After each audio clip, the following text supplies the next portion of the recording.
मैले एउटा भिडियो बनाएको थिएँ जुन भिडियो चाहिँ हाम्रो एससी परीक्षा उत्तीर्ण हुने र अनुत्तीर्ण हुने विद्यार्थीहरू भाइ बहिनीको लागि बनाएको छु। पुरा भिडियो हेर्दिनुला। भिडियो अलिकति लामो छ तर तपाईहरुको लागि भनेर छ, तपाईहरुकै विशेष तपाईहरुको लागि भनेर मैले बनाएको भिडियो छ है त, हेर्नु होला है त। हेलो नमस्कार, गुड मर्निङ, शुभ प्रभात, जजलपा। म सिटीवेस धरनार बर्गाछी के रेडिमेड कपडा पसल तथा स्यान्डल सुजहरुको मेरो फ्यान्सी पसल छ। म चाहिँ एउटा सानो अहिले हाम्रो भाइ बहिनीको लागि चाहिँ भनेर चाहिँ एउटा सानो अभिव्यक्ति लिएर आएको छु, जुन चाहिँ म तपाईहरुमाझ चाहिँ म व्यक्त गर्न चाहदैछु।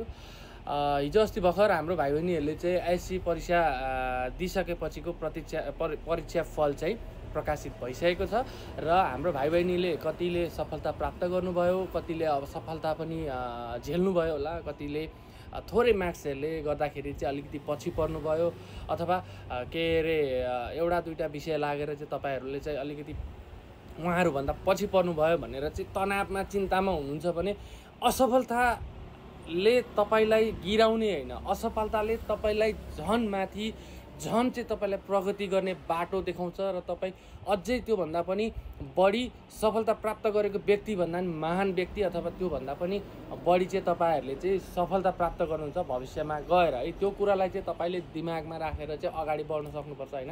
अहिलेको हाम्रो भाइ बहिनीहरु चाहिँ कसो गर्छन् भने चाहिँ अब सफलता प्राप्त गरे पनि मेरै छेउको साथी, मैले मेरो साथीलाई चाहिँ टपेर जानु पाइनँ, मैले चाहिँ अझै मार्क्स यो भने जस्तो उसलाई टपेर ल्याउन सकिनँ मार्क्स भनेर चाहिँ अलिकति डिप्रेसनमा जाने, त्यो सोच गर्ने हैन। अहिले हिजो अस्ति एउटा मैले समाचार पढेँ, एससीमा सफलता प्राप्त गरेर पनि चाहिँ एउटा सुसाइड नोट लेखेर, एउटा अभिव्यक्ति लेखेर चाहिँ एकजना बहिनीले सुसाइड गरेको भनेको समाचार मैले सुने। एकदमै नराम्रो, एकदमै अब भनौँ न कति अब त्यो सोच कति सानो सोच जस्तो लाग्यो क्या। त्यो सोच तपाईँ पढेको व्यक्ति, पढेको स्टुडेन्ट विद्यार्थीहरू, तपाईँ 2-4 क्लास पढ्ने हैन, तपाईँले एससी दिनुभएको छ, तपाईँ भनेको चाहिँ अब आउने तपाईको परिवारलाई चाहिँ तपाईँ एउटा खम्बा हो। तपाईले त्यो खम्बा, हामीले चाहिँ आइरन गेट भन्थ्यो हाम्रो पालोमा चाहिँ त्यो एससी परीक्षालाई। यो बेलामा के थियो, त्यो बेलामा झन् कडा, झन् बढी मेहनत गर्नु पर्थ्यो। तर तपाईहरु अहिले असफलता प्राप्त गरे भनेर चाहिँ मन दुखाउने, चित्त दुखाउने गर्नुभएको छ भने एकदम गलत गर्दै हुनुहुन्छ। तपाईहरुले महान महान व्यक्तिहरुको जीवनीहरु पढ्नु भएको छ कि छैन? कति व्यक्तिहरु असफलता प्राप्त गरेर चाहिँ के अरे लोद्धु मान्छेहरु असफल भएर पनि पछि भविष्यमा गएर संसारको नम्बर 1 टप व्यक्तिहरुमा चाहिँ चिनिनु भएको छ हैन। अब मलाई सम्पूर्णको नाम त मैले पनि ज्ञान याद गरेको छैन, तर मैले चाहिँ कतिपय कथाहरू पढ्दा, कतिपय युट्युबहरुमा हेर्छु, कहाँ हेर्छु हैन, उहाँहरुको के अरे त्यो भूतकालहरु अब जस्तो बितिसकेको समयहरुको कहानीहरु पढ्छु कि उहाँहरु त तपाईँ हामी के लोधु त्यो भन्दा पनि एकदम पछि परेको व्यक्तित्वहरू जुन अहिले आएर चाहिँ एकदम ठुलो के अरे ठुलो व्यक्तिहरू, व्यवसायीहरूदेखि लिएर एकदम विश्व परिचित व्यक्तित्वहरू हुन सफल हुनुभएको छ।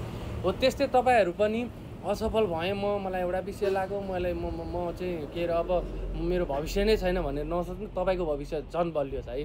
सफलता प्राप्त गर्ने खुसी हुन्छ, रमाउँछ साथीभाइसँग, तर असफल व्यक्तिले झन् इख लिएर चाहिँ झन् अघि बढेर झन् उसले कडा परिश्रम गर्छ क्या, र भविष्यमा ऊ झन् ठुलो व्यक्तित्व हुन्छ। त्यही भएर तपाईहरु जति पनि यो मेरो भिडियो हेर्दै हुनुहुन्छ, सोच्दै हुनुहुन्छ, विचार गर्दै हुनुहुन्छ, तपाईहरुले चाहिँ सफलता प्राप्त गरेको व्यक्तिहरुको, महान महान व्यक्तिहरुको जीवनी पढ्नुस्, त्यसपछि तपाईमा झन् बढी ऊर्जा आउँछ है। जस्तो तपाईँ हामीले कालिदासको स्कुलमा पढेको थियौँ, कालिदास आफ्नै बसेको हाँगालाई काट्ने, त्यस्तो मूर्ख व्यक्तिहरू पनि भविष्यमा गएर यति शिक्षित र यति भलात्मिया मान्छे चाहिँ भएर निक्लिन्छ, उहाँको अहिले किताबमा पढ्नु पाइन्छ क्या। त्यस्तै खालको सोच तपाईहरुले राख्नुपर्छ। अनि जसले सफलता प्राप्त गरेर अगाडि बढ्नुभएको छ उहाँहरूलाई पनि म के भन्न चाहन्छु भने तपाईँहरू साथीभाइ कोही असफल हुनुभएको छ भने उहाँहरूलाई मोटिभेसन गर्नु होला, उहाँहरूलाई चाहिँ सम्झाउनु, बुझाउनु र उहाँहरूलाई अझै अगाडि बढ्न सकाउनु चाहिँ प्रेरित गराइदिनु होला हैन। अनि जो सफलता प्राप्त गर्नुभएको छ उहाँहरूलाई धेरै नै बधाई छ, र असफलता प्राप्त गर्नुभएकोलाई तपाईहरुलाई भविष्य तपाईहरुको धेरै उज्जवल छ। तपाईहरुले पनि हरेस खानु हुँदैन, तपाईहरुलाई पनि धेरै धेरै भविष्यको लागि शुभकामना दिन चाहे।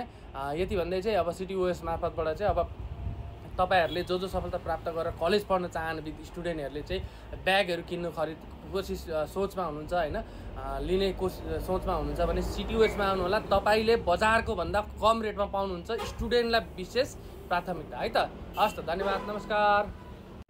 अलिकति भिडियो लामो भयो होला है, भिडियो लामो भयो होला, त्यसको लागि माफ गर्नु होला, तर भिडियो मजाले नै हेर्दिनु होला है त।